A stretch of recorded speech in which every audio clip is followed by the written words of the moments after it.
I have a legal note. Matt Gaetz has long denied all allegations and has not been charged with any crime. Gaetz previously dismissed allegations that he paid for sex, saying that, quote, someone is trying to recategorize my generosity to ex-girlfriends as something more untoward.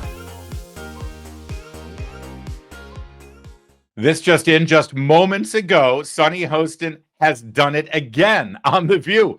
Another legal disclaimer.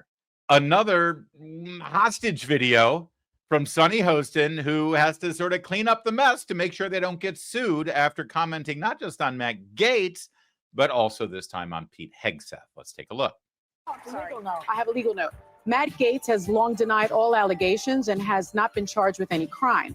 Gaetz previously dismissed allegations that he paid for sex, saying that, quote, someone is trying to recategorize my generosity to ex-girlfriends as something more untoward.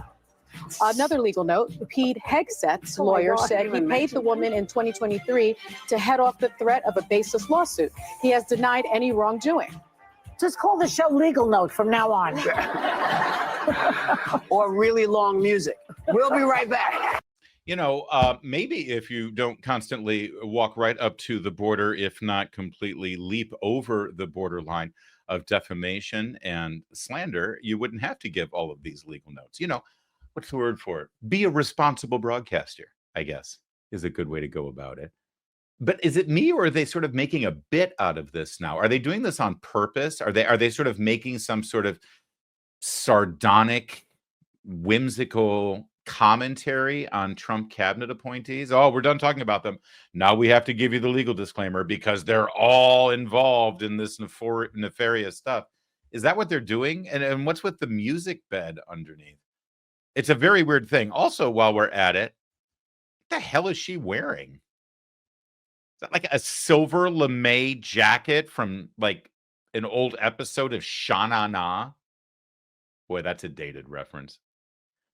That's like 10 sizes too big for her. Is this the thing now? Remember when KJP wore the Godfather jacket with the pinstripes that was too big for her? What? I know, I get it's funny. I love seeing the comments from people that say, I watch your show, Larry, so I don't have to watch this stuff. And then we spend all our time watching this stuff. It's true. But we get to watch it and laugh at it together. And that's what makes it different. Like, here's the thing. When you've got the cast of The View having to give legal disclaimers so that they don't get sued because they're sliming Matt Gaetz and Pete Hegseth with unfounded gossip, rumors, and innuendo, it seems like the Trump cabinet and the Trump transition team and Republicans in general are sort of, you know, on a winning streak, right? I mean, this would be the definition of winning. When The View has to do this, you're in the driver's seat. You've got them on the run, right? Right. That's why it's really strange and curious that we've had a good number of Republicans now going out of their way, unprovoked, to speak out against these very cabinet nominees. Here's Rand Paul yesterday on Newsmax commenting on the Trump administration's plan to deport illegal immigrants, but most specifically utilizing military assets to accomplish that goal. He's all said he would declare an emergency to use the military to remove people. I'm not for that. I'm not for really most presidential emergencies because they smack of martial rule. They smack of no congressional approval. They smack of no checks and balances.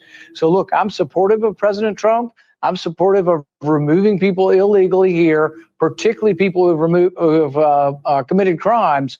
But I'm not for the army marching up and down our streets. I think it's a terrible image to send the world. It's a terrible image for us as citizens.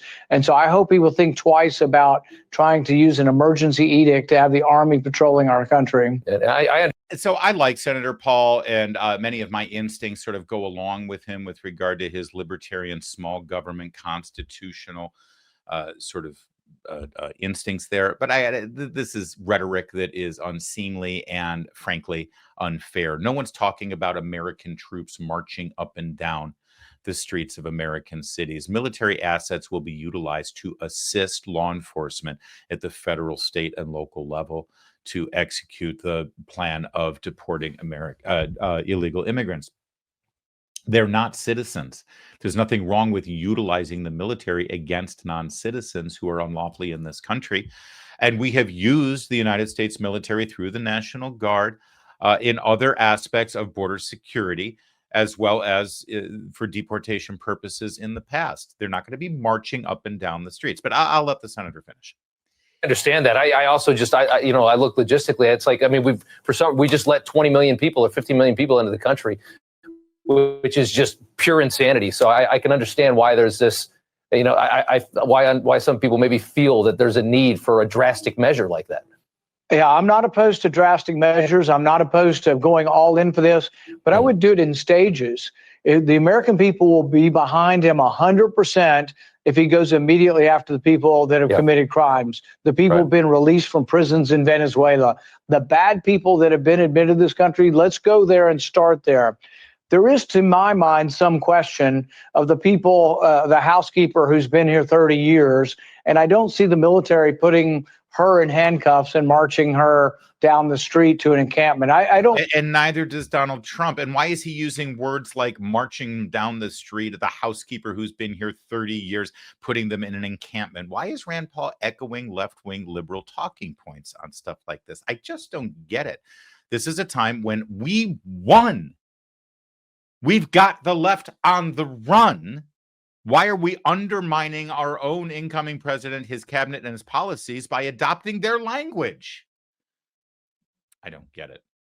Representative Marjorie Taylor Greene, with all of the opposition from members of Congress right now who are speaking out about some of these cabinet appointees. Now, this was from earlier. It was before we got the news about Matt Gaetz, but I do want to share her statement with you.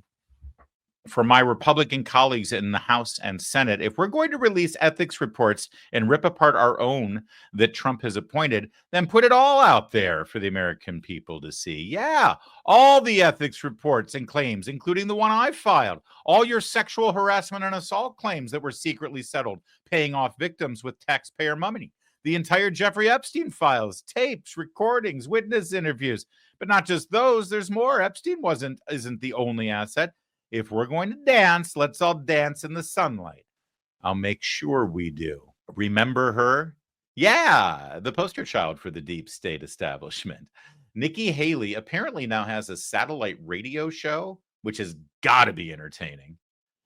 She spent most of her show yesterday reading, for the most part. Take a look. She's got everything written down for her. Reading the talking points that will be used against Tulsi Gabbard as Director of National Intelligence. Here. Tulsi Gabbard, Director of National Intelligence. Now, everybody loves that she is now saying she's a Republican. But I have always said, let's look at what they've said, what their actions are. DNI, that is the president's top intelligence advisor. You know what? We're going to continue this. It's a good clip, but it just occurred to me that we need to take Nikki Haley at her word here. Hang on. What was this again? What they've said, what their actions are. Yeah, we should look at what they've said and what their actions are. So Nikki Haley, we're supposed to believe, is speaking out against Tulsi Gabbard because she wants to do the right thing for our country, for our security, and certainly the best thing for the incoming Trump administration. She's offering her advice in this public setting because she's got President Trump's best interests at heart. Okay, Ambassador Haley, you say that forget about what you're saying today. Look at all of the things that you've said in the past. Something occurs to me that you've had plenty to say about Donald Trump right up until today. Things that, don't seem like you've got his best interests at heart. Are we supposed to just disregard that and just listen to what you're saying today? Okay, but why does that work for you and not for Tulsi Gabbard? Who, yes, when she was a liberal Democrat in the House of Representatives, she believed a whole lot of things that liberal Democrats believe. And she says now that she's learned. She has seen that that party has gone astray and that she was mistaken. And so now what are we to do with that? Well, I'd hold you to the same standard, Ms. Haley, because you have changed your political costume over the last 14 years about 20 times. I remember you from about 7 Nikki Haleys ago, okay? All right, but here's the case against Tulsi Gabbard. DNI, that is the president's top intelligence advisor. It's supposed to fairly represent the views of 18 separate intelligence agencies and units. It has the authority over $100 billion annual U.S. spy budget. $100 billion U.S. annual spy budget. And it holds sway over which secrets we declassify. That's a big deal. This is a job for an honest broker without any pronounced policy biases. So hold that thought for a second. What are the facts about Tulsi Gabbard? She opposed ending the Iran nuclear deal. She opposed sanctions on Iran. She opposed designating the Iran military as terrorists who say death to America every single day. Yeah, here's what's ironic about this and about how Washington, D.C. works. She's right about all those things. That's where she was back when it was the Obama administration, and she was a good and faithful Democrat running for the presidential nomination in 2020. But here's the funny thing. Every single position that she just articulated about Iran and about Syria and what have you are actually the policy of the Biden administration, Kamala Harris's campaign. And they all embraced Liz Cheney. They all embraced that. Somehow Liz Cheney and Kamala Harris could figure out how to get together despite the differences that they had on fundamental policies like that. And if Kamala Harris had won, Liz Cheney would have gotten a position in the Harris administration. Nikki Haley probably would have been pining for one as well. Listen, this is politics. I'm concerned about some of the positions that Tulsi Gabbard holds. Absolutely, I am. And that's why we have this process. That's why we have hearings. But let me just explain something to you about how the Trump administration, or transition team, I should say, is going about doing what they're doing, because it's extraordinary what they're doing. Two things. The first is Director of National Intelligence, yes, covers a major budget and is a very important, vital role in national security. It's not really a policy position, though. Okay? Donald Trump is not there asking Tulsi Gabbard's advice about what to do with Syria or Russia or Iran. Tulsi Gabbard's there to carry out the wishes of the president. And this is the biggest difference between this transition team versus the first Trump administration. When they were assembling the first Trump administration, he had never worked in government before, let alone in a White House before. And they brought in different people with different ideas, and they were sort of evaluating, well, what would you do with commerce? What would you do with transportation? What would you do with the Pentagon, right? This time around, Donald Trump, not only after his 4 years of experience, but his 4 years in the wilderness, he knows exactly what he wants to do with this government. He knows exactly what he wants to do with transportation and commerce and health and human services and state and with the Pentagon. So when he brings somebody in to talk to them about being a member of the cabinet, he doesn't say, well, what would you do? He says, here's what we're going to do. Are you going to do it for me?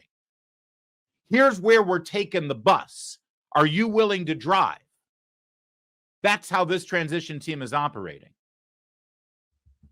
So all of the concerns that Nikki Haley has, it's remarkable to me that she's been on the wrong side of so many issues with regard to foreign policy and national security. I've got an idea for her. If Ambassador Haley thinks that she's on top of all of this and she's against the idea of Tulsi Gabbard being DNI or some of the other picks that Donald Trump has made, here's what she should do. It's really simple.